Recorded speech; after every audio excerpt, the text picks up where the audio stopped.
Suraj चव्हाणला trophy दिल्यानंतर महेश मोठीची जळाली होती असं सगळ्या सोशल मीडियावर येत होतं. मित्रा जळाली होती म्हणजे कुठं सोशल मीडियावर आला तर ही मला वाटतं तुम्ही स्वतः ही शब्द वापरलाय जळाली होती. असं स्पष्ट माझ्याकडे कमेंट आहे त्याची. नाही हे असलं हे असलं असेल तर पॉडकास्ट बंद करणार आहे बरं का आयुष्य सांगतो. आमच्याकडे प्रूफ सहित नाही नाही नाही, असं असेल तर मी उठून जातो काय संबंध नाही. proof आहेत जळाली म्हणजे आमच्याकडे काय? त्या मी गोष्टीचे. जळण्यासाठी आलो नाही तर दादा काय असं नाही गाडी बोलव ड्रायव्हर नाही नाही मी प्रूफ देणार आम्ही पॉडकास्ट देणार नाही. Proof Okay? देणार आम्ही त्या हा, गोष्टीचे. तुमचं कशाचं कारण proof? मी सगळ्यात शांत पॉडकास्ट घेणार आहे. मी सांगतोय तर जळाली होती अशा कमेंट आहेत तुम्ही त्याच्यामध्ये. सूरज चव्हाणची बाजू घेऊन तुम्ही मला भांडू नका काय सूरज जळाली चव्हाणची म्हणजे? बाजू अख्ख्या महाराष्ट्राने घेतली म्हणून तर ट्रॉफी ना त्याच्या हातात. आपण काय जळाली काय माझी महेश मोठेची जळाली कारण महेश मोठेने त्याला रोस्ट केलं होतं अजिबात त्यावेळेस. जळाली नाही मित्रा काही सुद्धा असं नाही बरं मग का. तुम्ही कशाला त्याला एवढा अपोज केला होता कुणाला सूरज चव्हाणला? अपोज केला नव्हता. मी काय म्हणलो होतं माहितीये का त्या टायमाला जी म्हणजे त्या गोष्टी घडल्या होत्या. आता त्यानंतर मी दुसरा एक व्हिडिओ टाकला होता ती तुम्ही बोलला नाही त्याच्याविषयी. तुम्ही ती एक कमेंट वाचली दादा कसं होतं माहितीये का अर्ध्या गोष्टीचा अभ्यास करून असं माझ्याशी भांडू नका. नसेल तर मी पॉडकास्ट देत नाही दादा. माझं डोकं झालं ना दादा मी तर येडापणा करल ही सगळं तोडफोड करला आयुष्य सांगतो. एवढं सोपं नाही कुणासाठी. काय सोपं नाही काय बघायचं चला बघा बघा बघा सांगा चला. मला पहिल्यांदा सांगा की तुम्ही काय म्हणला होता त्याला. मी त्याला काय म्हणलो होतो तुम्हाला सांगतो. मी सुरुवातीला त्याला काय म्हणलो होतो की बाबा तू जी ही व्हिडिओ बनवून जी तुला ट्रॉफी भेटली ती जसं आता तुम्ही मला म्हणता की ती येडापणा करून तर ती येडापणा करून झालं होतं ना. त्या टायमाला मला त्या गोष्टी मान्य नव्हत्या. पण मला आता समजलं ना बाबा की कशा गोष्टी करते द्या येडापणा करूनच त्यानं ट्रॉफी घेतली. मग काय करणार? त्या शो मध्ये तर तुम्हाला जाता पण आलं नाही ज्या शो मध्ये त्यानं ट्रॉफी जिंकली. बघा त्या टायमाला मला ती शो महत्वाचा वाटत होता. आता मला ती शो एवढं महत्वाचं वाटत नाही की बाबा बिग बॉस मध्ये गेलं म्हणून तुम्ही सक्सेसफुल आहे. नाही दादा उलट बिग बॉस तुमचा वापर करते. मी डायरेक्टली बोलतो. आता प्रत्येक शिंदे पण मला माझ्या गावात मारायला आलता काय पंढरपूरला बाबळगाव मध्ये आलता. 2-3 दिवस तुम्हाला म्हणतो माझ्यावर वॉच ठेवून होता पूर्ण पोरं बिर घेऊन यायचा दांडकी टाकायचा. पण मी काय त्याला भेटलो नाही बरं का. तर त्यानं परत याच व्हिडिओचा आवाज कॉपी करून स्टोरीला लावला आणि ह्यानं सांगितलं मी बी महेश मोठेला मारलं. म्हणजे मी असं कमीत कमी 700-800 लोक असतील की मी ज्यांच्या अकाउंट असतं धर 5,000 धर 10,000 कधी कधी माझं फोन पे मला म्हणायचं की लिमिट फिनिश्ड. आणि मुंग्याची गोष्ट लय भारी होती बरं दादा.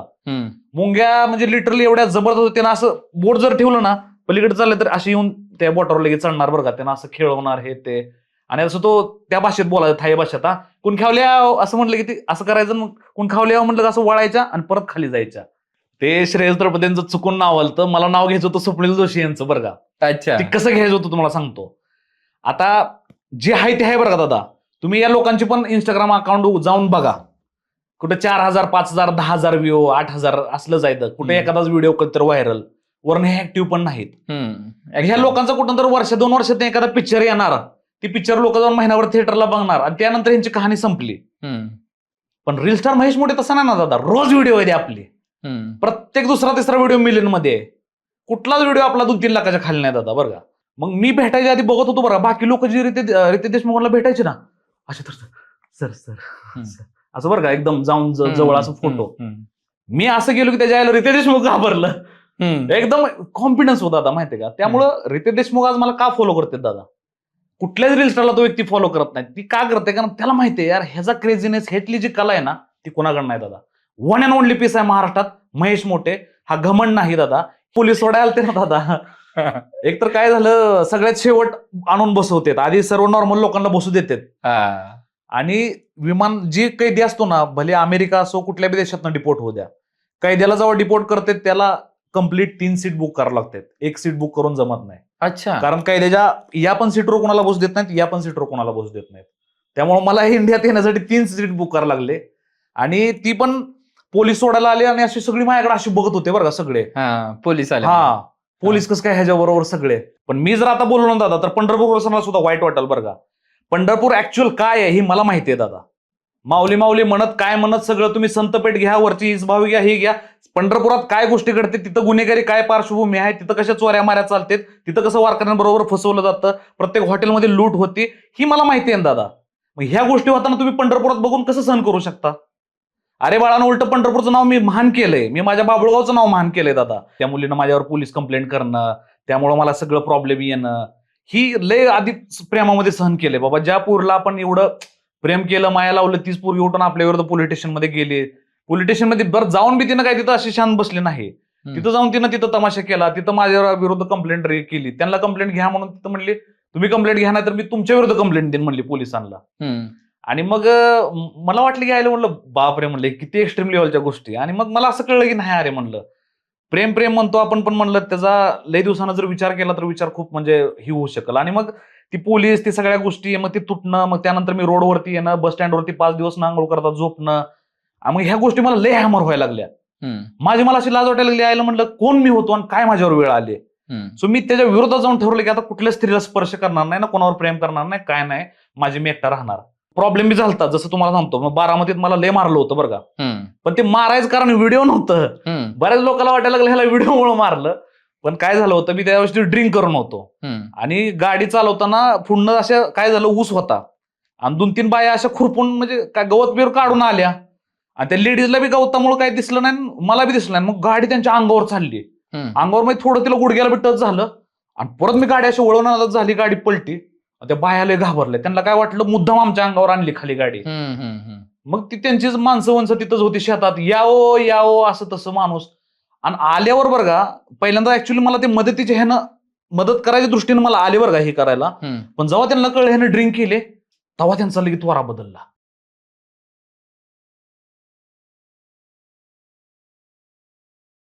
खरंच सुरुवातीला फिल्म इंडस्ट्रीत यायची इच्छा होती, मग तिथून आता रील स्टार झालात आणि परत आता श्रेयस तळपदे सारख्या मोठ्या अभिनेत्यांना ट्रोल करताय. ते श्रेयस तळपदेंचं चुकून नाव आलं तर मला नाव घ्यायचं होतं स्वप्नील जोशी यांचं बरं का. अच्छा, ते कसं घ्यायचं होतं तुम्हाला सांगतो. आता जे आहे ते आहे बरं का दादा, तुम्ही या लोकांची पण इंस्टाग्राम अकाउंट जाऊन बघा, कुठे 4,000 5,000 10,000 व्ह्यू 8,000 असलं जायचं, कुठे एखादाच व्हिडिओ कधीतरी व्हायरल, वरून हे ऍक्टिव्ह पण नाहीत. ह्या लोकांचा कुठं तर वर्ष 2 वर्षात एखादा पिक्चर येणार, ती पिक्चर लोक जाऊन महिनाभर थिएटरला बघणार आणि त्यानंतर यांची कहाणी संपली. पण रील स्टार महेश मोठे तसं नाही ना दादा, रोज व्हिडिओ आहे आपली, प्रत्येक दुसरा तिसरा व्हिडिओ मिलियन मध्ये आहे. कुठलाच व्हिडिओ आपला 2-3 लाखाच्या खाली नाही दादा बरं का. ही कमवलंय ना यार, आणि दिसतंय सर्वांसमोर. दिस इज टेक्निकली, हे काय कुठला अहंकार नाही किंवा ही कुठला मीपणा नाही. ही तुम्ही अनालिसिस करा आणि तुम्ही बघा सध्या. आणि तसं पाहायला गेलं तर यांच्यापेक्षा आम्ही सध्या पैसा म्हणजे कॉन्स्टंट फ्लो मध्ये कमवतोय. ह्यांना काय एक पिक्चर घेतला, साईन केलं, 10 लाख रुपये विषय मिटला, परत काय नाही. आम्हाला तसं नाही दादा, कंटिन्यू चालू आहे. बरं कुणी मला जाहिरात नाही केली, बरं कुणी मला प्रमोशनला नाही बोलवलं, पॉडकास्टला नाही बोलवलं, तरी पैसा थांबत नाही. मॉनिटायझेशन चालू आहे दादा, प्रत्येक स्टोरी, प्रत्येक लाईक, प्रत्येक कमेंटला मॉनिटायझेशन आहे. म्हणजे फेसबुक तर जबरदस्त बरं. खरं सांगतो मी फेसबुकचं खूप आभार मानतो की त्यानं मला खूप चांगलं सर्वाईव्ह केलं 100%. पण स्वप्नील जोशीला मराठीतला शाहरुख खान म्हणतात आणि मला वाटतं वयाच्या अगदी 10व्या वगैरे वर्षाच्या अगोदरपासूनच त्यांनी सुरुवात केली या क्षेत्रात. जर तुम्ही त्यांना ट्रोल करताय तर मग ती कोणत्या बेसिसवर आहे? आता कसं आहे माहिती का दादा, मी त्यांना ट्रोल याच्यासाठी नाही करत की मी रील स्टार मोठा आहे तुम्ही हिरोज छोटा आहे. आता ही इंडस्ट्री एक वेगवेगळी इंडस्ट्री आहे, फिल्म इंडस्ट्री वेगळी आणि ही आपली सोशल मीडिया इन्फ्लुएन्सर इंडस्ट्री वेगळी.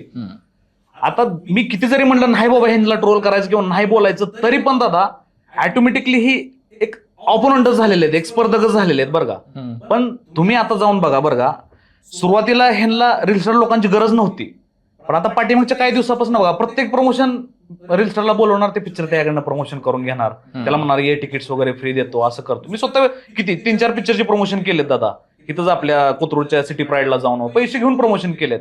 सो फिल्म इंडस्ट्रीला आता रील स्टारची गरज भासायला लागली. आणि जर एखाद्या व्यक्तीला कोणाची गरज भासत असेल ना दादा, 100% राव ही होणारच ना थोडंफार. पण रील स्टारला फिल्म इंडस्ट्री सपोर्ट म्हणून वापरते, तुम्हाला भाग नाही समजत इंडस्ट्रीचा. म्हणजे तुम्हाला मेन रोल साठी आम्ही विचार नाही करत ना. नाही आता हो का दादा, विचार मी अपेक्षा पण नाही बरं का तसं. म्हणजे पूर्वी एक होतं बरं का की पिक्चर मी तुमच्यासाठी नाही बोलत, सर्वांसाठी. हा नाही तसं होऊ शकतं बरं दादा, कारण हो का मी असं नाही म्हणत की फिल्म इंडस्ट्री म्हणजे काहीच नाहीये. 100% आता मराठी सध्या जर रिसेंटली पिक्चर बघितलं तर मराठी इंडस्ट्री चांगली उभारली आहे परत. जसं की देऊळ बंद असेल, आपला राजा शिवाजी पिक्चर असेल, होतं बरं का. असं ट्रोल करायचं म्हणजे पर्पजली नाही, मी काय असं स्वप्नील जोशीला म्हणत नाही. पण हा जर इंस्टाग्रामचा नाद आला ना तर तिथे स्वप्नील जोशीपेक्षा महेश मोठेच मोठा दादा, विषयच नाही. हा पण फिल्म इंडस्ट्री आली तर हा ती व्यक्ती मोठा, तिथं मी मान्य करतो. जेव्हा पिक्चर येईल, जेव्हा तुम्ही म्हणसाल जेव्हा ऍक्च्युअल सिनेमा शूट करायचा आहे. आणि आता काही लोक मला म्हणली लय पुढं कॅमेरा पुढं बोलतोय, मोठे कॅमेरे येऊ दे, 2 डायलॉग तुझ्या तोंडात निघणार नाही. तर त्यांनी मला काम देऊन बघा बाळांनो. नाना पेटेकर नाव कुठला हिरोला नाही मागा पडलं त्याच्या आईला महेश मोठेचं नाव बदलत नाही. हे मीटर बंद होणार मीटर नाही कधीच नाही दादा. आणि माझ्याकडे मी सांगतो जयाला सुद्धा विचारा बरं का. आता मी रितेश देशमुख साहेबांना मी भेटायला गेलो म्हणजे मी त्यांना मागं लागून भेटलो नाही. स्वतः पीएनी कॉल केला, स्वतः त्यांनी मला इन्व्हाइट केलं, स्वतः भेटायला गेलो. मग मी भेटायच्या आधी बघत होतो बरं, बाकी लोक जे रितेश देशमुखला भेटायचे ना असे तर सर असं बरं का, एकदम जाऊन जवळ असं फोटो. मी असं गेलो की त्याच्या आईला रितेश देशमुख घाबरलं. एकदम कॉन्फिडन्स होता दादा, माहितीये का. त्यामुळं रितेश देशमुख आज मला का फॉलो करते दादा, कुठल्याच रील्सला तो व्यक्ती फॉलो करत नाही. ती का करते, कारण त्याला माहितीये यार ह्याचा क्रेझीनेस, ह्यातली जी कला आहे ना ती कोणाकडे नाही दादा. वन अँड ओनली पीस आहे महाराष्ट्रात, महेश मोठे. हा घमंड नाही दादा, ही टेक्निकल अनालिसिस आहे. कुणी बघा आपल्यासारखं रील बनवत नाही दादा, कुणी आपली एवढी रिस्क घेत नाहीये. पण त्याच रितेश देशमुखचे तुम्ही पोस्टर फाडून टाकले फाडले होते ते सुरुवातीला, फाडल्यानंतरच भेटलो ना दादा. म्हणजे तुम्हाला सांगू ना, हे करावं लागते. ऐका, आता ह्यातनं काय गोष्टी, आता पोस्टर फाडला म्हणून रितेश देशमुख रागाला जाऊन सगळे त्याच्या विरोधात रागाल असं नाही. मी पोस्टर फाडला, ह्यातनं काही गोष्टी रितेश देशमुखांच्या मी पदरात पडल्या ना. कशा पडल्या तुम्हाला सांगतो. ही social media industry, reel industry अशी आहे ना दादा, ह्यात मी तुम्हाला मग अशी म्हटलं ना की पॉझिटिव्ह फेम असो, निगेटिव्ह फेम असो, पण फेम ही हमेशा पैशात कन्वर्ट होतो, फेम ही हमेशा वेल्थ मध्येच कन्वर्ट होतो. सो मी जर रितेश देशमुखांचं ती पोस्टर फाडलं ना, तर त्यातनंच रितेश देशमुखच्या पदरात 4 गोष्टी पडल्या, माझ्यासोबत 4 गोष्टी पदरात पडलेल्या आहेत. त्यामुळे ती कुठलं नाराज बिराज नाही की बाबा हे तू माझं का, आता ती तर किती मोठा माणूस, किती मोठे बॉडीगार्ड वगैरे सगळे पोलीस, त्यांना सिक्युरिटी आहे दादा, 2-2 पोलीस असते त्यांच्या बरोबर सोबत. एवढं पण ते तसे नाही बोलले दादा. भेट झाल्याचा काय एक्सपिरियन्स होता? नाही, छान एक्सपिरियन्स दादा, मस्त. मी त्यांना विचारलं तुम्ही मला का फॉलो वगैरे केलं, मग त्यानंतर पण आता भरपूर वेळा बोलणं झालं. सो मला असं वाटतं की आता काही गोष्टी म्हणजे त्याने स्वतः बोललेत की मला बोलू नको कॅमेरा पुढे, त्यामुळे नाही बोलू शकत दादा. पूजा बिजा केली होती तुम्ही काय, तर ते कलिंगड फोडून काय? दादा महेश मोठे असा माणूस आहे ना, तुम्हाला सांगतो, म्हणजे कधी कधी बरं का मी काय करेल ही माझे मला अंदाज नसतो. होता म्हणजे त्या गोष्टी फ्लो मध्ये केलेल्या त्या. मी कधी कधी काय होतं बरं दादा सांगतो, असं बसलोय, सिच्युएशन क्रिएट झाली, ज्याला माहिती मग लगे माझा कॅमेरा निघतो किंवा कॅमेरा स्टँड निघतं, आणि मग मी त्या इन्स्टंट सिच्युएशनवर व्हिडिओ बनवतो. बऱ्याच लोकांना असं वाटतं हे ना असं का केलं, पण नाही, ते एक माझा इन्स्टंट थॉट होता, ती थॉट मी लगेच व्हिडिओमध्ये कन्वर्ट केला. पण त्यामध्ये काय कुठलं पूर्व नियोजन नव्हतं की बाबा हा मी आधीच ठरवलं रितेश देशमुखचा फोटो फाडायचा आणि त्याची पूजा करा, काय नाही. ही सगळ्या इन्स्टंट ऑन द कॅमेरा गोष्टी झालेल्या आहेत त्या, ज्याला पण माहितीये, आणि ती बस त्याच केलेल्या. आणि उलट ती केलं म्हणून तर ती रितेश देशमुखला भावलं. ती म्हणा ह्याच्या आईला होणार, माझी सगळी लोक हे करतात, ही कोण आहे माणूस म्हणणार बरं का. सो मला असं वाटतंय ना दादा की सध्या ही कलियुग आहे, ही 2026 आहे ना, ही जुन्या नियमावर नाही चालत. ज्या नियमात आपण म्हणत होतो की आदरानं राहा, त्यांचा मान करा, मग तुम्हाला नाही ही तर तुम्हाला येडापणा करावं लागेल, रिस्क घ्यावं लागेल, तुम्हाला ह्या गोष्टी करावं लागतील. Then only you can achieve something in life. Otherwise I am sorry to say brother, but this is very hard to listen. जर तुम्ही नॉर्मल गोष्टी जशा 50 वर्षापूर्वी 20 वर्षापूर्वी होत होत्या आणि त्याच गोष्टी वापरून जर तुम्ही करत राहिला ना, राहायचे पण सांगतो बरं, सक्सेस भेटायची तर लांबची गोष्ट, पण तुम्हाला त्यातनं मज्जा सुद्धा येणार नाही, आणि तुम्ही त्यात म्हणजे टिकूच नाही शकणार. मी एवढं क्लिअरली बोलतो दादा. वेळेनुसार गोष्टी बदलतात, त्या गोष्टी अंमलात करायला पाहिजे, आपल्यामध्ये स्वीकारायला पाहिजे, आणि तर चाललं ना दादा, तर ती तुम्ही मग ट्रेंडिंग मध्ये राहतात, मग ती तुम्हाला करंट मार्केटमध्ये डिमांड येते. अगदी अगदी. मग करंट मार्केटमध्ये डिमांड येण्यासाठी आम्ही महेश मोठे अगोदरपासून थोडं बघत होतो, पण बिग बॉसचा जो कांड झाला, कांडच म्हणूयात आपण त्याला, कांड झाला, त्यानंतर महेश मोठे महाराष्ट्राला माहित झाला असं मी म्हणतो, म्हणजे आम्हाला माहित झाला त्यानंतर. तर का वाटलं असं की एवढ्या जणांची इंटरव्ह्यू घेतो बिग बॉस, खूप जणांना पोहोचतो, भेटतो, आणि मग ते ठरवतात की कोणाला घ्यायचं किंवा काय नाही, त्याच्यावर एवढं ट्रोलिंग किंवा एवढा मोठा इश्यू क्रिएट करण्याची काय गरज? इश्यू काय होता दादा तुम्हाला सांगतो, मी महेश मोठे असा माणूस आहे ना दादा, मी प्रत्येक गोष्टीची मी माझी व्हॅल्यू चार्ज करतो. मी फोनवर बोलायचं 300 रुपये घेतो, यार हे बिग बॉसला का सोडल मी? पहिली गोष्ट, मला कुठलं बिग बॉस मध्ये जाऊन मी त्यांना घ्या म्हणत नव्हतो. त्यांनी स्वतः अप्रोच केलं, त्यांनी स्वतः मेल केला, त्यांनी स्वतः मला बोलवलं, आणि ते म्हणले की ही मीटिंग आहे, ही काय कुठलं ऑडिशन नाही, ती म्हणली मीटिंग आहे. आणि त्या मीटिंग मध्ये मी, केतन मानगावकर असतील, आपले प्रथमेश देसाई कलर्स मराठीचे, आणि त्यांचा आणखीन कोणतं, असं आम्ही हे मीटिंग मध्ये बसलो होतो. मग ह्याच्यानंतर बरं मी बवाल बी केला नसता, ह्यांनी मला अपडेट दिलं नाही बिग बॉस येईपर्यंत की बाबा तुला मी घेतोय नाही घेतोय, काय फायनल आहे काय नाहीये. मग त्या प्रतीक्षेत मला अडकून ठेवणं आणि त्या ह्याच्यामध्ये करणं, त्यामध्ये मी काय प्रमोशन केलं नाही, माझं नुकसान झालं. सो मी त्यांना म्हणलं ठीक आहे, मी तुम्हाला टाइम दिला ना, त्यात मला 30,000 रुपये पाहिजे, दुसरं काय नाही. मला तुम्ही घेऊ नका, आता बी घेऊ नका, भविष्यात घेऊ नका. आणि आता तर तुम्हाला म्हणतो बरं, या लेवलला आता, गेल्या वर्षी तर मला थोडं बिग बॉस मध्ये जायची इच्छा होती बरं का, असं की बाबा हा मला थोडं, आता मला बिग बॉस काहीच वाटत नाही, कारण बिग बॉस पेक्षा सध्या मी मोठा झालोय दादा. येस, आणि मी मान्य करतो दादा, माहितीये. तिकडे तुम्ही 30,000 रुपयासाठी भांडत होता, आणि इकडे तुम्ही 8 कोटीचा काय गावठी बिग बॉस सुरू करणार आहोत. Yes yes yes. कोण स्पॉन्सर मिळालं किंवा काय झालं? करेक्ट. आता ती काय झालं तुम्हाला म्हणतो बरं का, ती गोष्ट मी अनाऊन्स केली, ते स्पॉन्सर झालं, पण जेव्हा मी ऍक्च्युअल त्याच्यामध्ये पडलो दादा, म्हणजे ती म्हणतात ना दुरून डोंगर साजरं, जेव्हा मी खरं त्याच्यामध्ये पडलो ना तेव्हा मला ते कळलं किती वॉस्ट आहे ते. प्री प्रोडक्शन टीम वेगळी, त्याची तुम्हाला म्हणतो टेक्निकल टीम वेगळ्या राहतात, पूर्ण त्या गोष्टी वेगळ्या. त्यानंतर आपला शो जिथं रिलीज करायचा आहे त्या प्लॅटफॉर्मला डिपॉझिट आहे दादा. की तुमचा शो जर रिनोड असेल तर ठीक आहे, नसेल तर तुम्हाला तिथं डिपॉझिट द्यावं लागतं, जसे हॉटस्टार असतील काय असतील. सो त्या गोष्टी लय कॉम्प्लिकेटेड होत राहिल्या. मी 2-3 मिटिंगला गेलो दादा, आणि मग ती त्या मिटिंग आणि त्यानंतर ती डायरेक्टर रानच लिहून मागायला लागले. मी गावाकडचं 4 एकर रान. त्यानंतर माझा भाऊ म्हणला नको रे, म्हणला असल्या गोष्टीत पण नको, म्हणलं ही तुला काय कुठल्या ह्याच्यावर साईन करून घेतील तुझ्याकडनं. आणि मग मला काय वाटलं, आईला म्हणलं मी असं मस्त मोला माणूस, कुठे कसल्यात पायाड कोण न राहणारा, रोज उठायचं तिथं जायचं, ती मिटिंग करा, हे जाऊ दे म्हणलं. झालं, विषय मिटला, सोडून दिलं. मी टाकलं बाबा इथून पुढे नाही करत गावठी बिग बॉस. पण ऑन दी स्पॉट असे डिसिजन घेताना ऑन दी स्पॉट संपवता, हे म्हणजे कसं काय जमतंय? ही ह्यात तर खरी मजा आहे दादा. ही कसं आहे, हाईप क्रिएट करून सोडायचं, म्हणजे नुसतं खोळून सोडायची लोक. पण लोक खवळलेली, त्यांचं मेंटली फ्रस्ट्रेशन होतंय ना. होतं बरं थोडंसं दादा, पण नाही, गावठी बिग बॉस ही मी खरं सिरियस घेऊनच केलं होतं. पण मला जेव्हा समजलं ना दादा की माझा आयुष्यातला लय वेळ तिथं जाते, तेव्हा मला कळलं की नाही बाबा, मी एवढा वेळ नाही देऊ शकत. काय गरज आहे म्हणलं, ऑलरेडी फेम आहे म्हणलं, सगळ्या गोष्टी चालू आहेत, मॉनिटेशन चालू आहे म्हणलं. मी दादा तुम्हाला सांगू ना, केरळच्या मॅटर नंतर मला ती श्रीमंत आणि करोडपती व्हायची ती माझी संपली माझ्या मनातलं. त्याच्या आधी माझ्यातलं इगर होता, हे नाही यार, किती बी संधी होती, ऑपॉर्च्युनिटी होती, मग थोडं झुकून काम करा, थोडंसं हे काम करा, अरे आपल्यालाच मोठं व्हायचंय, ती माझ्यातलं संपलंय. आता माझ्या ती हाव नाही. त्यामुळे मी असं कुठल्या गोष्टीत हे नाही बाबा हे नाही, गावठी बिग बॉस साठी मी दिलंच असतं, लय टाइम लय केलं असतं, पण नाही, जाऊ दे म्हणलं, हे कॉम्प्लिकेटेड होत चाललंय म्हणलं. 99 वर्षाचा करार, कारण ती तिथं बनवणार होती ना हाऊस, सगळं ते सेट वगैरे बनवणं, 99 एकरचा करार. ते म्हणलं बापरे, म्हणलं माझं आयुष्य सुद्धा नाही तेवढं. त्या गोष्टी. जान्हवी किल्लेकरनी तुम्हाला कमेंटच्या माध्यमातून ट्रोल केलं होतं. येस. काय होता तो विषय?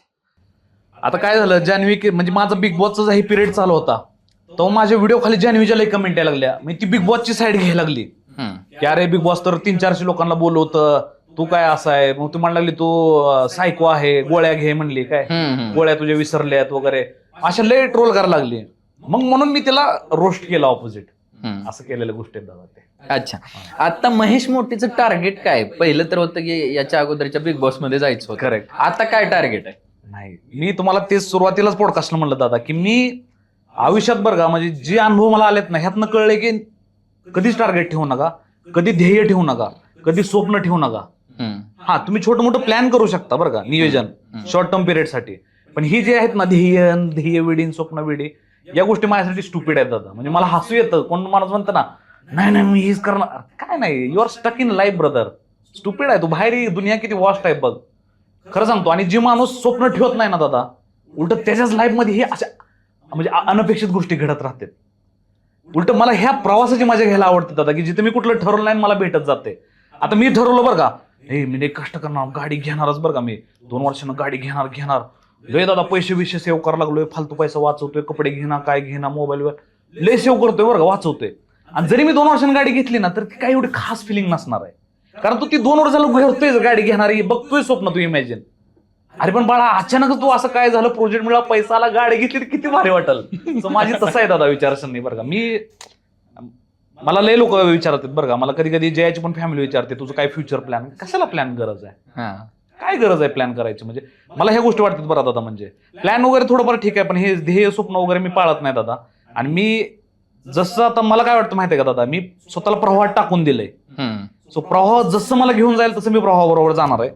मी कुठलं प्रवाहाला म्हणणार नाही मला इकडं वरच चढव, उलटच चढव, आणि मला इकडं नाही. महेश मोठेला एवढे जण रोस्ट करतात, महेश मोठे कोणाकोणाला रोस्ट करण्याच्या विचारात असतो. मला खरं सांगू ना, जे आता ही म्हणजे सगळी गाली वाजणार, अनमोल कोळे, हे आता ही भरपूर युट्यूबर रोस्ट करतात. आता तर इंस्टाग्रामवर बी करायला लागले कोणी नवीन, कुठे अमृता कुलकर्णी हे बरं का.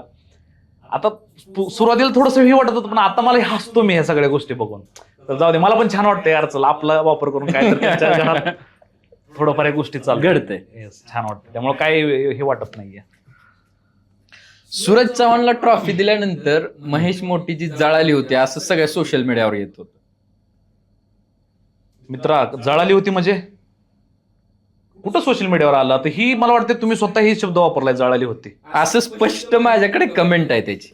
कमेंट नाही हे असलं असेल तर पॉडकास्ट बंद करणार आहे बरं का आयुष्य सांगतो. आमच्याकडे प्रूफ सहित नाही नाही नाही, असं असेल तर मी उठून जातो. काय संबंध नाही. proof आहेत आमच्याकडे त्या गोष्टीचे. जळण्यासाठी आलो नाही तर दादा काय असं ए, नाही, गाडी बोलव ड्रायव्हर बोल नाही नाही मी प्रूफ देणार आम्ही पॉडकास्ट देणार नाही. Proof Okay. देणार आम्ही त्या गोष्टीचे. कारण मी सगळ्यात शांत पॉडकास्ट घेणार आहे. मी सांगतोय तर जळाली होती अशा कमेंट आहेत तुम्ही त्याच्यामध्ये. सुरज चव्हाणची बाजू घेऊन तुम्ही मला भांडू नका. काय सुरज चव्हाणची बाजू अख्ख्या महाराष्ट्राने घेतली म्हणून तर ट्रॉफी ना त्याच्या हातात. आपण काय जळाली काय माझी महेश मोठेची जळाली कारण महेश मोठेने त्याला रोस्ट केलं होतं अजिबात त्यावेळेस. जळाली नाही मित्रा. काही सुद्धा असं नाही बरं मग का. तुम्ही कशाला त्याला एवढा अपोज केला होता कुणाला सूरज चव्हाणला? अपोज केला नव्हता. मी काय म्हणलो होतं माहितीये का त्या टायमाला जी म्हणजे त्या गोष्टी घडल्या होत्या. आता त्यानंतर मी दुसरा एक व्हिडिओ टाकला होता ते तुम्ही बोलला नाही त्याच्याविषयी. तुम्ही ती एक कमेंट वाचली दादा. कसं होतं माहितीये का अर्ध्या गोष्टीचा अभ्यास करून असं माझ्याशी भांडू नका. नसेल तर मी पॉडकास्ट देत नाही दादा. माझं जर डोकं झालं ना दादा मी तुला येडापणा करल. हे सगळं तोडफोड करल आयुष्य सांगतो. एवढं सोपं नाही कुणासाठी. काय सोपं नाही. काय बघायचं चला बघा बघा बघा सांगा चला. मला पहिल्यांदा सांगा की तुम्ही काय म्हणला होता त्याला. मी त्याला काय म्हणलो होतो तुम्हाला सांगतो. मी सुरुवातीला त्याला काय म्हणलो होतो की बाबा तू जी ही व्हिडिओ बनवून जी तुला ट्रॉफी भेटली ती जसं आता तुम्ही मला म्हणता की ती येडापणा करून तर ती येडापणा करून झालं होतं ना. त्या टायमाला मला त्या गोष्टी मान्य नव्हत्या. पण मला आता समजलं ना बाबा की कशा गोष्टी घडते द्या. येडापणा करूनच त्यानं ट्रॉफी घेतली. मग त्या शो मध्ये तर तुम्हाला जाता पण आलं नाही ज्या शो मध्ये त्यानं ट्रॉफी जिंकली. बघा त्या टायमाला मला ती शो महत्वाचा वाटत होता. आता मला ती शो एवढं महत्वाचं वाटत नाही की बाबा बिग बॉस मध्ये गेलं म्हणून तुम्ही सक्सेसफुल आहे. नाही दादा उलट बिग बॉस तुमचा वापर करते. मी डायरेक्टली बोलतो कसा वापर करते ती मी तुम्हाला सांगतो. बिग बॉस मध्ये गेल्यानंतर प्रत्येकाची आयडी असते का दादा इंस्टाग्राम आयडी फेसबुक आयडी त्याचा लॉग इन ऍक्सेस ही त्यांच्या टीम कडती जातो. बिग बॉसच्या टीम कडते आणि ती प्रत्येक गोष्ट कोलॅबरेशन आपल्या ह्याच्यानुसार ठरवते. मग मला माझे एवढं अर्निंग कमवणाऱ्या ह्या गोष्टीचं मला लॉग इन त्यांना नाही द्यायचं दादा. मला बी काही गोष्टी बिग बॉसच्या नाहीत पटत दादा बरं का. नाही पटत. बिग बॉस मध्ये ते ठीक आहे त्यांचं जे ऑथोराइज ते घेतात लॉग इन ते तुम्हाला विचारूनच घेतायत. पण त्याला तुम्ही अजून एक कंप्लेंट पण केली होती की ते तुमच्याकडून काय तर पैसे घेऊन पण तिथं लोकांना एंट्री देतात कारण त्या लोकांना तुम्ही ओळखत नसतात. तुम्ही इन द सेन्स महाराष्ट्र ओळखत नसतो. बरोबर आहे. आता मी तुम्हाला सांगू ना काय केलं माहिती आहे का. आता बिग बॉस मध्ये बघा ह्यांचा क्रायटेरिया कसं आहे. पाठीमागच्या 2-3 बिग बॉस पासून 4 टाळके फिल्म इंडस्ट्री मध्ये घ्या, 4 टाळके रील स्टारचे इकडे घ्या सोशल मीडिया करणं, 4 टाळके पॉलिटिशियन मध्ये घ्या किंवा कुठले सोशल ऍक्टिव्हिस्ट बिटवेत आहेत जसं ही मला मग फिक्स स्ट्रॅटेजी वाटते. मग तुम्ही स्ट्रॅटेजी ठरवून जर बिग बॉसचे सिलेक्शन करत असेल तर मला असं डाऊटच येतो ना दादा पैसा का घेतला नसेल. कधी आता सॉरी बरं दादा मी तर बघा तुम्ही परत म्हणसाल कोणाला तर रोस्ट करायला लागला.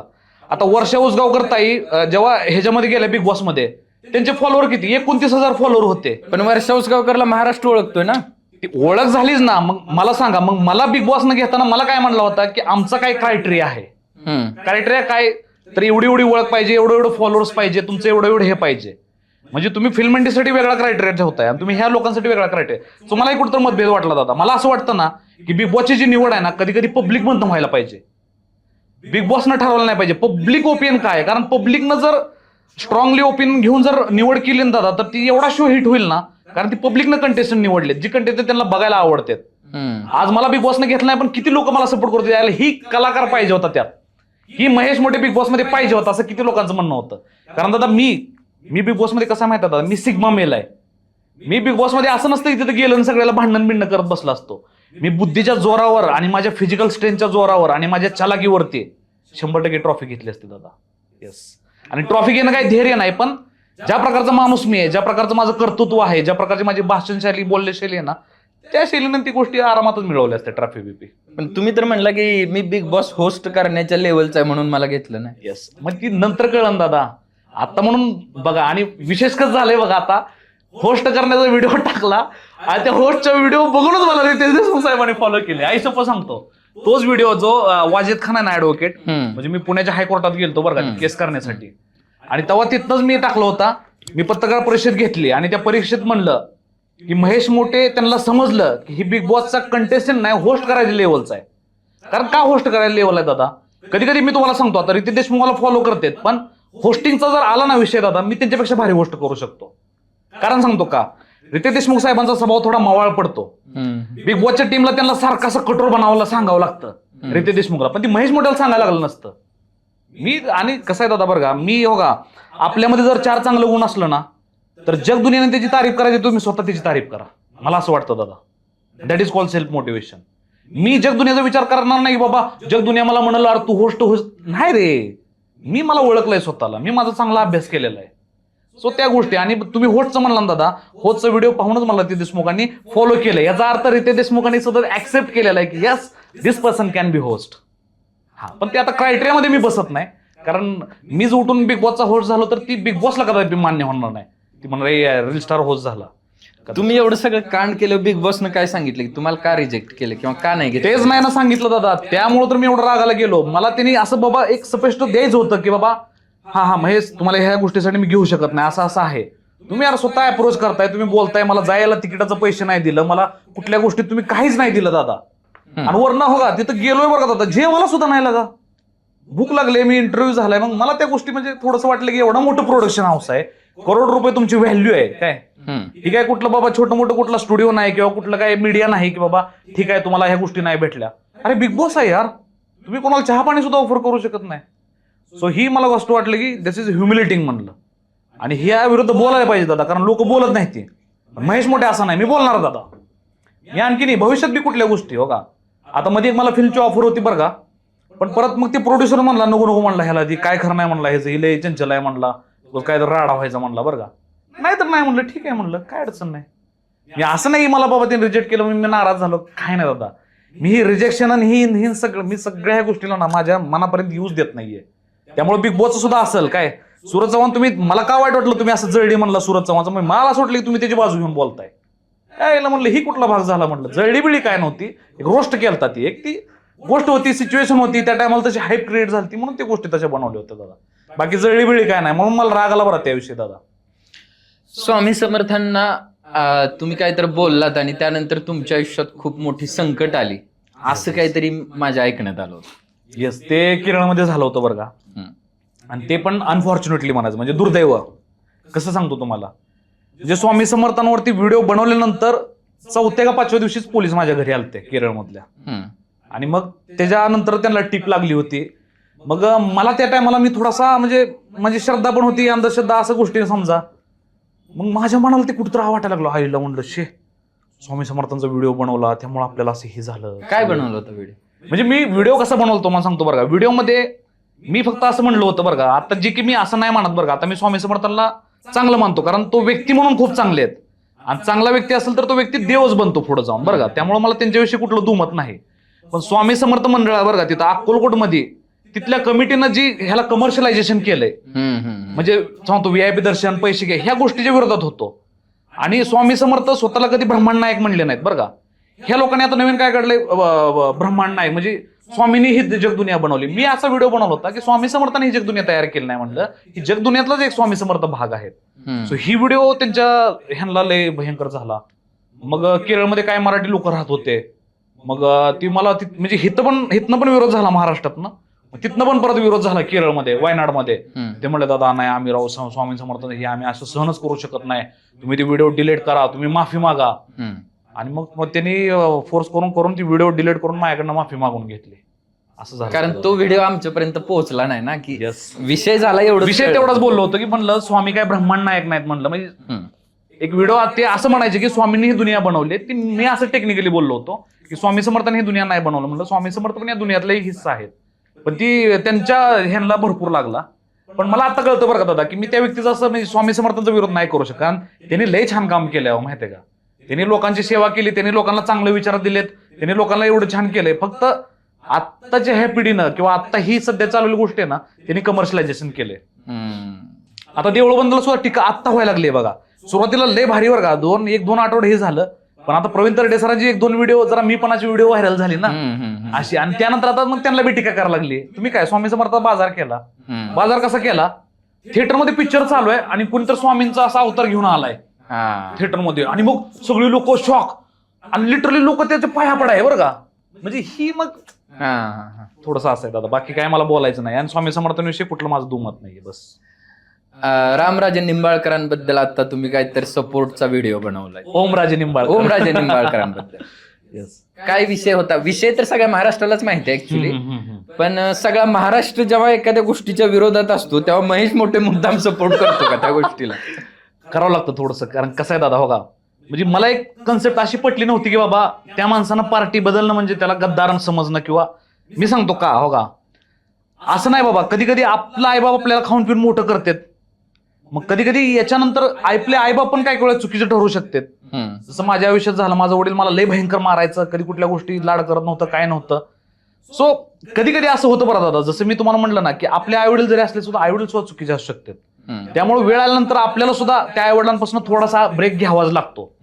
आता मी असं म्हणणार नाही की माझ्या आईवडिलांनी मला हे केलं, पैदा केले म्हणजे मी त्यांना आयुष्यभरती करणार. तसं मला त्यांच्या पार्टीचं असं वाटत होतं की बाबा ओमराजे निंबाळकरांना जर त्या शिवसेनेतून तुम्ही ही आला असाल तर असं नाही ना बाबा त्याच्याबरोबर त्यांना आयुष्यभर राहायचंय. त्यांना सुद्धा अधिकार आहे दादा, हक्क आहेत सगळं, आणि या गोष्टी लिगल आहेत म्हणून ते जाऊ शकतात, त्याला काय अडचण नाहीये. एअरपोर्टवर आता तुम्ही धिंगाणा केला होता परवा, येस काय काय कारण होतं ते? दादा तो स्टंट होता प्युअरली. येस येस, म्हणजे काय झालंय तुम्हाला सांगतो बरं का, आता खरं सांगतो, ती काय कुठली पर्पज अशी गोष्ट नव्हती. ही सोशल मीडिया कशा सांगतो बरं का, ह्याचं एक तुम्हाला एक लय मोठी मागची स्टोरी सांगतो. जेव्हा एखादा सोशल मीडिया स्टारला इन्कम चालू होतो बरं का, मॉनिटायझेशन, थोडक्यात मॉनिटायझेशनच्या आधी त्याची लाईफ नॉर्मल असते बरं का, तो खूप नॉर्मल व्हिडिओ बनवत असतो, काय तर समाजाला म्हणजे व्हॅल्युएबल कंटेंट प्रोव्हाइड करत असतो, कंटेंट काय. पण त्याच्या याला ही मॉनिटायझेशन नंतर असं होतं ना, तुम्ही जेवढा येडा मला कराल तेवढं पेमेंट जास्त लागते. ही गोष्ट खरी, 100% दादा. त्याच्यामुळे ते केलं होतं. हा, थोडं काही गोष्टी मी तशा करतोय बरं का दादा, म्हणजे ज्यामध्ये माझं असं नसतं की बाबा मी असं कर, म्हणजे थोडंफार मला माहिती आहे ना त्या गोष्टी व्हायरलच होणार करा करा. आता मी तिथं रिस्क बी घेतली.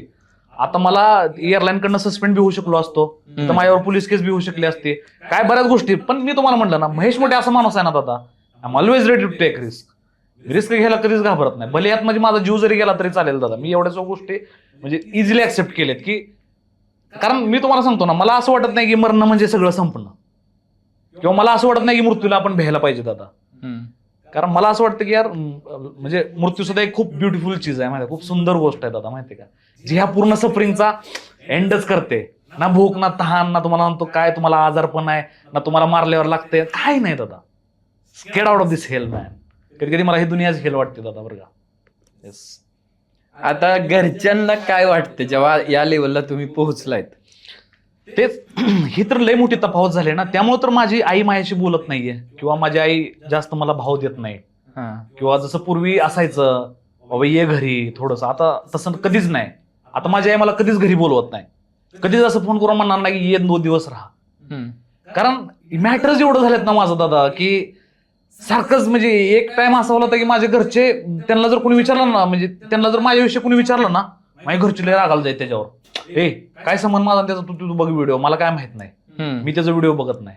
माझी आई म्हणायची मी त्याचा व्हिडिओ बघत नाही, आणि माझी आई खरंच माझे व्हिडिओ बघत नाही दादा, अजिबात बघत नाही. तिला कोणी असं काय बोललं बिल्लं दाखवलं तर ती नाही, तर माझी आई आणखी माझा व्हिडिओ बघत नाही, कोणी दाखवायला लागलं तरी सुद्धा बघत नाही. बाबुळगाव मध्ये काय इमेज आहे? बाबळगाव मध्ये लय भारी दादा. तुम्ही गावला तुम्हाला सांगतो बरं का, मला गावातनं लय सपोर्ट आहे बरं दादा. गावातनं कसं, शेवटी त्यांना माहितीये मी रिअल मध्ये कसं आहे. लहानपणापासून मी त्यांच्याबरोबर राहिलोय, वाढलोय, त्यांना बघितलंय, मराठी शाळेमधला दिवस, त्यानंतर हायस्कूल मधला दिवस.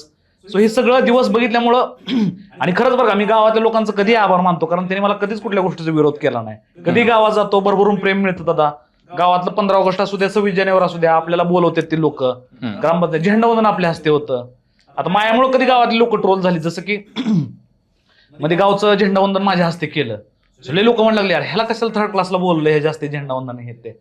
पण गावकऱ्यांना माझी किंमत माहिती आहे दादा. गावासाठी सुद्धा आपण काय देणं लागतो, आपण काय गोष्टी केलेल्या असतात, बस फक्त बोलून दाखवायचे नाहीत. बरोबर आहे. आत्मदहन करणार होतात तुम्ही, काय किस्सा होता? हा, ते ह्याच्यासाठी, शेतकऱ्यांसाठी. आता दादा तुम्हाला खरं सांगू ना, म्हणजे बरं झालं तुम्ही विषय काढला बरं का.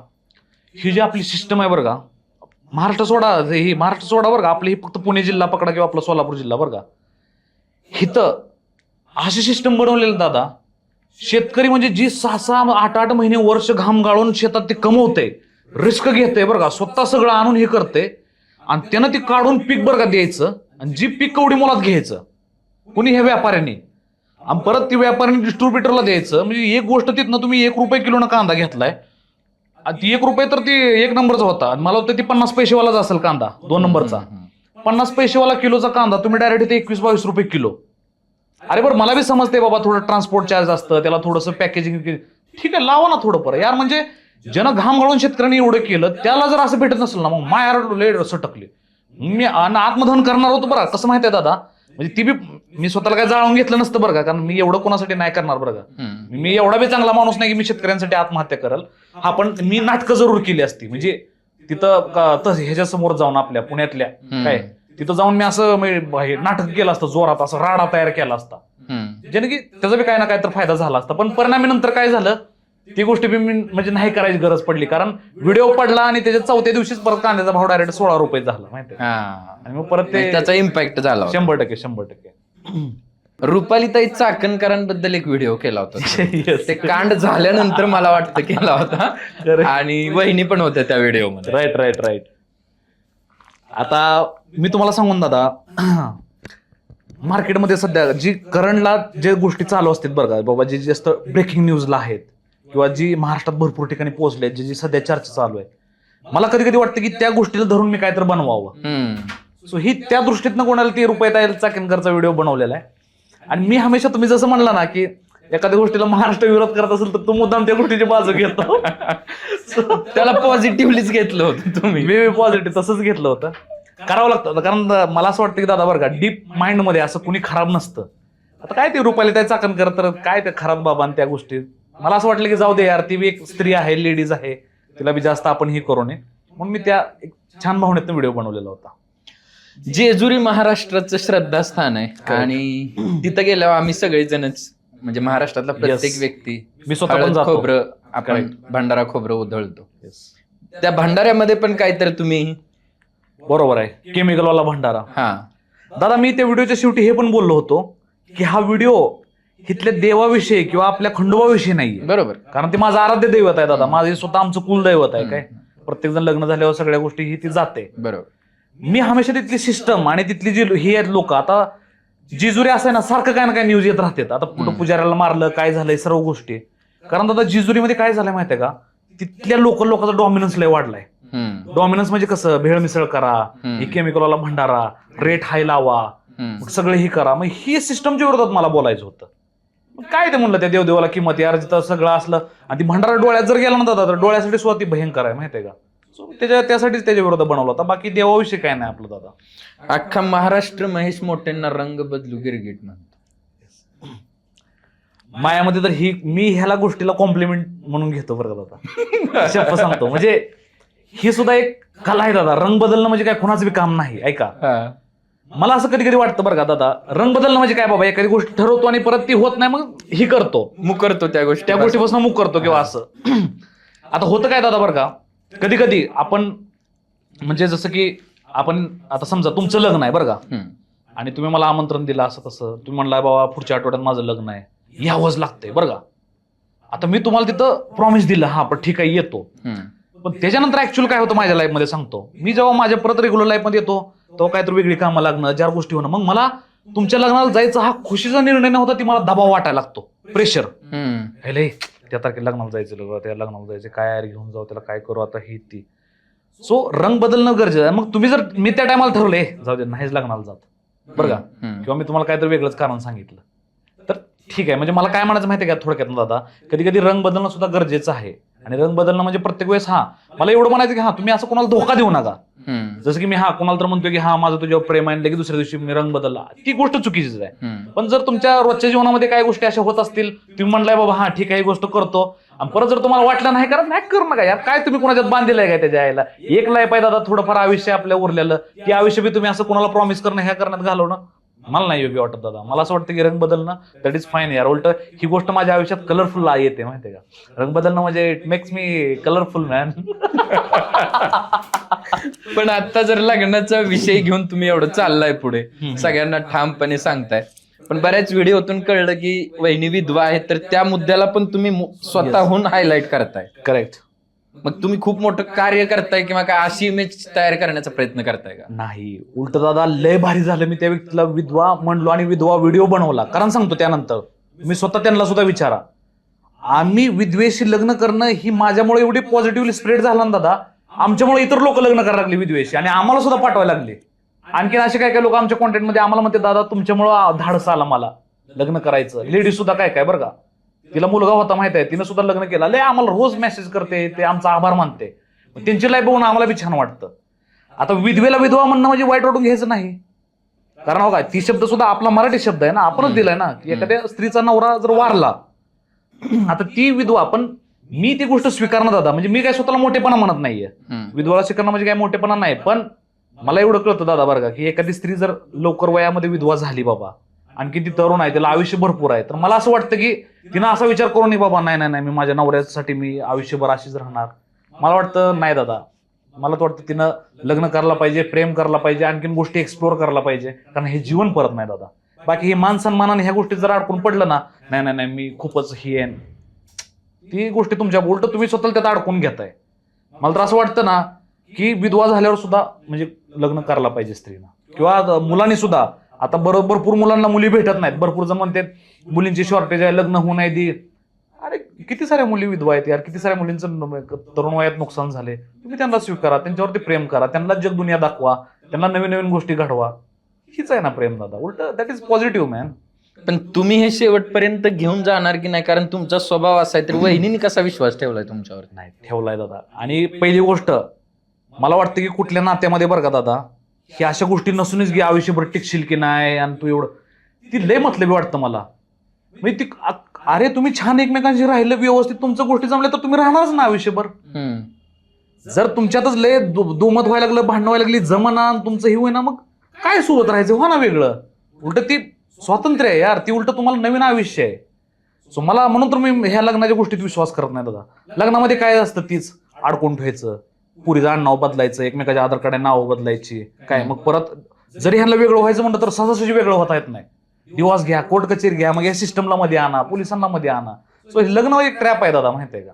आणि प्रेम म्हणून तर मी म्हटलं ना, प्रेम जास्त ना, प्रेम बघा, प्रेमात जेव्हा लोक असतात ना तेव्हा लय भारी नॅचरल गोष्टी चालू असतात.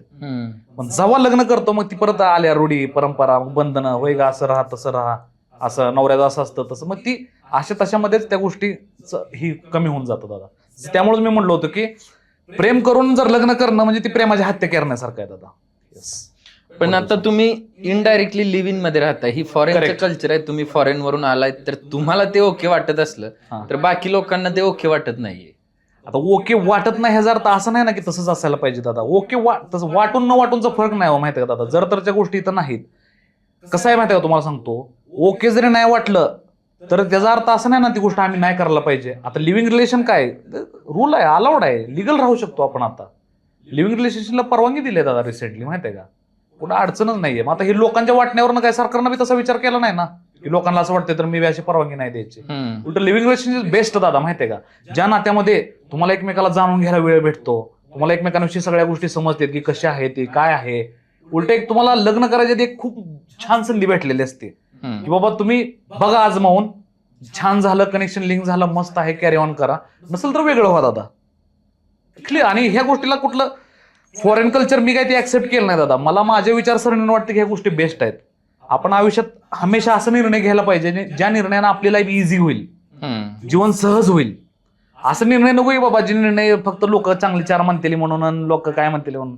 नाही दादा, हे चार लोक माझ्यासाठी कधीच मेलेत दादा, माहित आहे, त्यामुळे मी ते विचारच नाही करत. महेश मोटेंच्या आयुष्यातील सर्वात दुःखाचा प्रसंग काय होता? जेव्हा माझ्या गाडीखाली दादा मांजर आलतं. येस, म्हणजे खरं सांगतो, माझं वडील सुद्धा वारल्यावर मला एवढं दुःख झालं नाही बरं का. माझ्या स्वतःचं वडील जेवढं दुःख माझ्या गाडीखाली मांजर आल्यावर झालं बरं का दादा. कारण माझं थोडं आता माणसांपेक्षा प्राण्यावर लय प्रेम आलंय. एवढं दुःख भयंकर झालं ना दादा, म्हणजे असं मला धस बसलो होतं, माझं अंग लटलट लटलट कापायला लागलं, अंगावर सगळं काटा आला माझ्या, काय, आणि असं काहीच मला कळलं ना मी एवढं. आणि ती बी कसं झालं तुम्हाला सांगतो बरं का. मांजर मला दिसत होतं बरं का, गाडी म्हणजे पुन्हाही झाले, मीच कडू स्लो फास्ट करू जाईल न जाईल याच ह्याच्यामध्ये मी परत फास्ट केलं आणि कडू उलटच फिरून आलं ते असं काढ करणं. आणि ती त्या टायमाला मी असं म्हणजे लय हे झालतो बरं, म्हणजे मला असं म्हणजे थोडा पश्चाताप झाला. जे की मी तुम्हाला म्हटलं ना, वडील वारल्यावर सुद्धा एवढं दुःख झालं नाही, कारण मला वडिलांनी आयुष्यात लय मारलंय, मला असं लय वडिलांनी त्रास दिलाय, मला असं लय वडील मला एकदम काळ समजायचं. त्यामुळे मला वडील वारल्यावर सुद्धा एवढं दुःख झालं नाही. उलट मला वडील वारल्यावर खरं सांगतो होता, मला एक म्हणजे मी असं थोडं समाजासाठी असं दुःख दाखवत होतो बरं का, कारण लोक बी कालती, पण माझ्या मनात मला अशी शांती भेटली होती. खरं सांगतो की मला म्हणलं माझी आई पण ह्यातून सुटली, म्हणलं मी पण सुटलो म्हणलं, कारण माझ्या आईला बी लय मारायचं वडील. आणि लय मारायचं म्हणजे दादा तुम्ही म्हणसाल बरं का की साधी कानाखाली एक विनय, नाही लय माझं वडील मी कुत्र्यावणीच मारायचं, दांडकी काढायचं, हे करायचं. माझं वडील म्हणजे एकदम वेगळ्या लेवलची पर्सनॅलिटी होती. त्यामुळे मला ती गोष्ट थोडी शांती वाटली नंतर. जे की म्हणलं लोक आता मग खरं म्हणतील, म्हणून का स्वतः बापाला असं बोलतो काय, तुला लाज वाटायला पाहिजे म्हणतील, पण नाही मित्रांनो, ह्या जगात जर चांगला माणूस असतो, वाईट माणूस असतो, तर तसंच चांगला बाप बी असतो, वाईट बाप बी असतो. जर वाईट बाप असेल तर त्यानुसार त्याचं त्याला फळ भेटणार आहे. मी मायाबापानं कधी मला माया लावलं नाही असतं, मी मला कशी माया येईल दादा सांगा ना. 100%. पण मग आज तुम्ही बऱ्याच वेळा आई बापांबद्दल सांगता की सांभाळायला पाहिजे असं लोकांना सांगायचं, आपण नाही करायचं. समाजा म्हणजे बघा दादा, काय काय वडील खूप छान असतात बरं का, नाही असं नाही. काय काय वडील एवढे पूजनीय असतात बरं दादा, कधी पोरांना जास्त ही करणं नाही, त्यांना व्यवस्थित सगळ्या गोष्टी करणं. मला वाटतं अशा आई वडील खरे देव आहेत बरं का दादा. मला अनफॉर्च्युनेटली मला भेटले नाहीत, पण मला या गोष्टीची किंमत आहे दादा बरं का. त्यामुळे सगळ्या आई वडिलांसाठी ही लागू नाही, पण आयुष्यात काय काय असते ऑलमोस्ट म्हणजे 100 मध्ये 20 तर आई वडील असे आहेत सध्या बरं दादा, की जे म्हणजे खरं व्यवस्थित असू शकत नाहीत. ज्यांना तुम्ही स्वतःचं बाळ समजता, त्यातलं परवा एक फॅन मध्ये अडकून काय तर येस येस येस झालं गेलं आणि तुम्ही खूप सेंटी झाला होता. येस ते झालं बरं का दादा गोष्टी. ते म्हणून म्हणला ना दादा, मला पक्ष प्राणी होती ती बी अशी भूलच होती. बसलो होतं कडू, ती फॅन चालू होता म्हणून ह्याच्यामध्ये गेलं, गडबडीत कळलं नाही ते. आता मग त्यामुळे तर आम्ही आता सगळं सिस्टम बदललंय घरातलं त्यांच्यासाठी. पूर्ण त्यांच्यासाठी आता पूर्ण सगळं चेंज केले. त्यांच्या जागा बदलल्या, त्यांना मस्त घर वगैरे केलेत आता, जेणेकरून त्यांना पंख्याचं ही होणे म्हणून. ती एक अनुभव भेटला, जे की अनुभव कोणातर जीव जाऊन आलेला अनुभव आहे. आणि अनुभव हमेशा दादा बरं का, कुठलाही अनुभव हमेशा वाईट अनुभवातून झालेला असतो, किंवा all experience come from the bad experience. This is what I believe. Mahesh मोटेंच्या आयुष्यातील सर्वात आनंदाचा प्रसंग.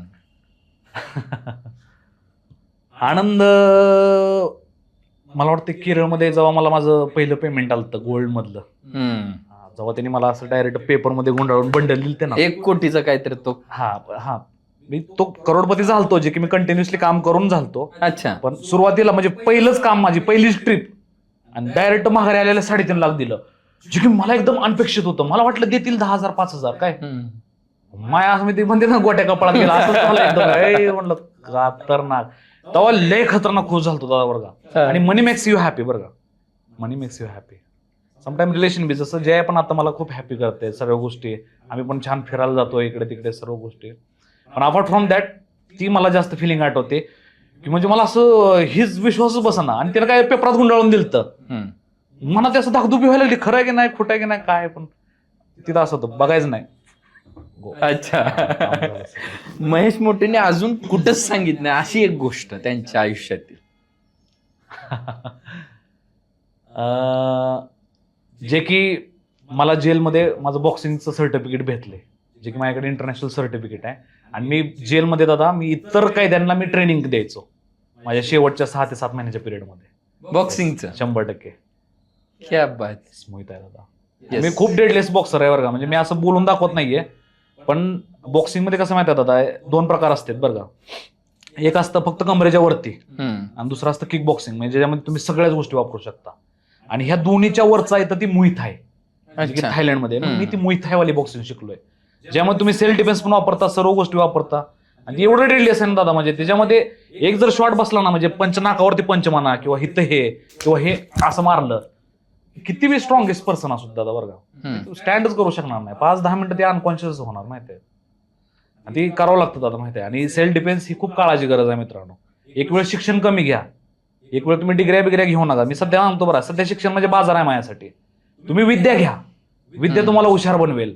विद्या म्हणजे कसं, व्यवहार ज्ञान म्हणा, कुठं काय, कुठल्या देशात कुठं काय, सर्व ही विद्या घ्या, माहिती घ्या. पण ही शिक्षण जे आलंय तसलं IT करा, डिप्लोमा करा, ही कोर्स करा, ती मशीन शिक, that is a waste of money माझ्यासाठी. तर ते काहीच व्हॅल्यू नाही त्याला. म्हणून मी लय बोललो माहिती आहे. मग मध्ये दादा तुम्हाला माहिती आहे सिंहगड कॉलेजनं माझ्यावरती ऍक्शन घेतली होती काय. मी डायरेक्ट म्हणलो होतं शिक्षणात सगळा बाजार झालाय, अशा तशा गोष्टी म्हणलं, हे ते कुणीही करू नका. मी म्हणलं घ्या, म्हणलं तुम्ही ऍक्शन घेता तर म्हणलं मग मी व्हिडिओ बनवतो. नाही व्हिडिओ बनवू नका. मग मी म्हणलं व्हिडिओ बनवतो तुमच्याही. मी म्हणलं तुम्ही जे आता मेसेज केले त्याच्यावरच व्हिडिओ बनवतो. कारण दादा मी असं व्हिडिओ बनवतो ऑलराऊंडर आहे ना, कुठल्याही गोष्टीवरती मी कंटेंट तयार करू शकतो माहितीये का. मग परत त्यांना त्या गोष्टी हे वाटल्या, मग परत त्यांनी थोडी घेतल्या. मग मला फक्त म्हणले की आमच्या कॉलेजचं फक्त नाव वापरू नको, आमच्या कॅम्पसमध्ये शूट करू नको. हा असं बोला म्हणलं तुम्ही, ती गोष्ट मला मान्य आहेत म्हणलं. तुम्ही असं नाही बोलू शकत मी शिक्षणाविषयी नाही बोलू शकत. शिक्षण काय तुम्ही तयार केलंय का म्हणलं, शिक्षण ही सार्वभौमिक आहे म्हणलं, मी त्याविषयी बोलणार, मला हक्क आहे म्हणलं. मग माझी बाजू मांडली, मग त्यांना ती पटली. अच्छा. तर आज महेश मोटे सरांसोबत खूप अफलातून गप्पा मारलेत आणि त्यांच्या आयुष्यातल्या काही माहीत असणाऱ्या तुम्हाला आणि खूप साऱ्या न माहीत असणाऱ्या गोष्टी या पॉडकास्टमधून उघड केलेत. खूप छान सर, खूप मजा आली. धन्यवाद.